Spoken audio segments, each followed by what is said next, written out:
Hey everyone, welcome to The Explainer. Let's just dive right in, because today we're unpacking something incredibly personal and honestly deeply human. We're going to decode that heavy, just exhausting feeling that so many of us are carrying around right now. If you've been feeling like you're literally just dragging yourself through your days, I want you to know right up front, I hear you, and we're going to figure this out together. So let me ask you, is life feeling inexplicably heavy and dull lately, even when you aren't physically tired? You know that feeling, right? Where your brain just runs slow, you forget words mid-sentence, or you kind of just can't seem to execute your plans? Well, I really want to validate right now that this feeling is a very real, shared human experience. It isn't just you being lazy. It is absolutely not a lack of willpower. And just how common is this? Well, a 2024 study out of Oxford found that nearly a third of people, 30%, are experiencing this exact same fog. So if you feel like your sharpness is just gone and things feel kind of pointless, you are truly not alone in this struggle. It's literally happening everywhere. We have some staggering data from the New England Journal of Medicine that validates this as a measurable, physical phenomenon. Take a look at these IQ drops post-COVID. Short COVID patients saw a 3-point drop. Long COVID, that resulted in a 6-point drop. And ICU patients saw a massive 9-point drop in IQ. I mean, that's huge. But this naturally leads us to ask, is this purely a post-COVID issue? Or is there something, even deeper going on? Actually, if we trace this trend back, Yale School of Medicine's 2025 data shows us that this is a civilizational problem. Their data traces the trend of brain fog and finds that the major inflection point was actually way back in 2016. That's years before the pandemic. COVID merely accelerated what was already an unstoppable outcome of our modern world. To truly get our energy and happiness back, we really have to look deeper into our psychology. Which brings us to part 1, a tragic lesson from 1916. Because to understand our modern exhaustion, we actually have to look to the past. This is the heartbreaking story of a soldier named Harry Farr. Back in 1916, Harry was on the battlefield, facing the enemy. His superiors yelled, "Harry, move forward!" But Harry, he couldn't move. It was as if the ground had just swallowed his feet. He was completely frozen, sweating, and confused. Now in World War I, this was labeled cowardice.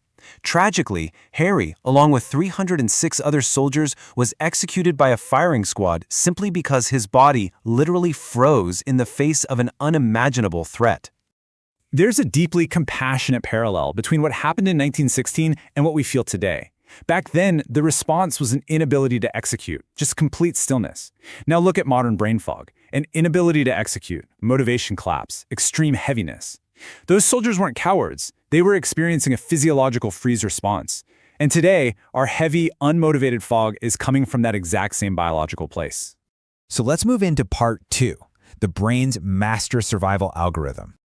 We really like to think our minds have limitless potential, but the truth is, they're biological circuits with hard limits. It's kind of like a smartphone with only 2 gigabytes of RAM. It just can't run a 120 gigabyte program.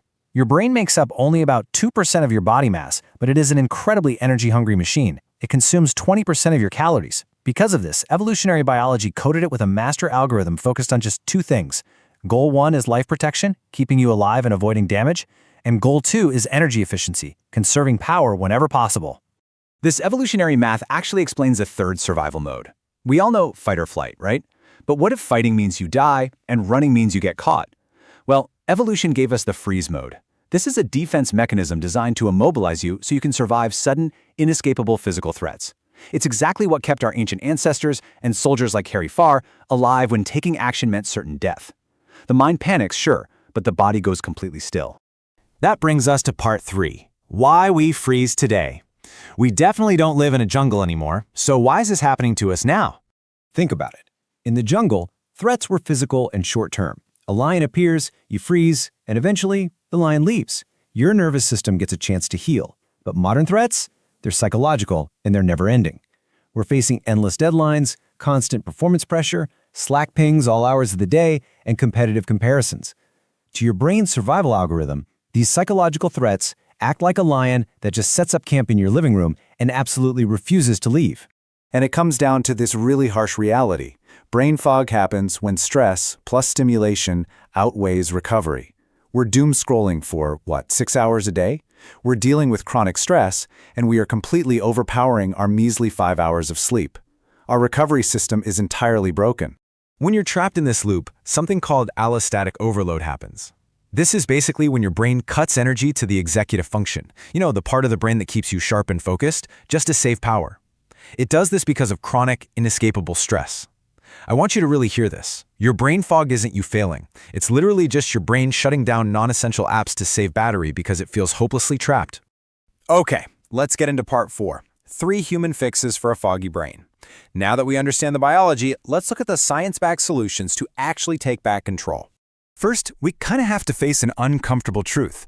A 2025 NIH cognitive trial tested all these brain training apps and cognitive devices to cure this fog, and the result? They completely failed. 0 approved treatments came from it. Quick fixes just don't work. But the deeply hopeful news here is that massive biological lifestyle changes absolutely do work, offering a 50 to 80% reversal of these symptoms. That's huge. So here's our roadmap to recovery. Step 1 is building a structured life. Step 2 is aerobic movement. And step 3 is deep sleep. Let's start with the Zeigarnik effect. Harvard research shows that having open mental loops, like unmade decisions or constant multitasking, secretly drains your brain's processing power. We live in a world of extreme noise, and every unresolved task is literally just eating up your executive bandwidth. And that brings us to fix number 1, building a structured life. You have to take control back from the world by building strict routines. We're talking fixed wake-up times, defined work blocks, and closing open decisions promptly. Don't postpone decisions for months. Science shows that predictability and control significantly lower stress hormones.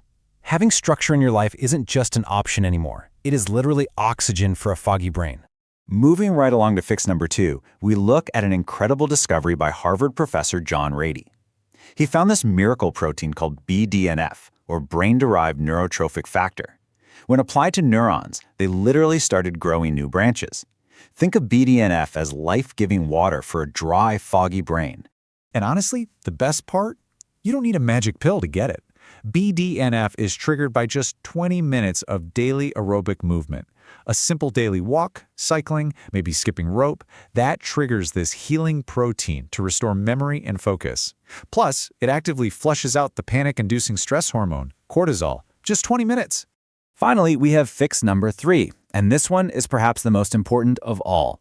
In 2024, researchers at OHSU discovered a hidden network in the human brain called the glymphatic system. It's essentially the brain's internal cleaning system. During deep sleep, your brain cells literally shrink by 20 to 30% so that fluid can wash through like a powerful current, flushing out all that toxic metabolic waste that damages cells. Because this cleaning system accelerates with time. Getting 8 hours of sleep does exponentially more cleaning than 5 hours. You absolutely must aggressively guard your pre-sleep routine. The ultimate rule? No screens 45 minutes before bed. Read a book, stare at the ceiling, contemplate the universe, whatever you want, just no glowing rectangles. You can also support this by using adaptogens like ashwagandha and focusing on gut health to lower overall inflammation. As we wrap up this explainer, I really want to leave you with this powerful thought. True freedom in the modern world is having fewer options, more constraints, and a structured life. Your brain isn't weak, guys. It's just trying to survive in a wildly chaotic, overstimulated world. I hope this inspires you to trade the exhausting chaos of modern options for the peaceful biological clarity of an intentional life. So what small piece of structure will you build into your life today? Start there.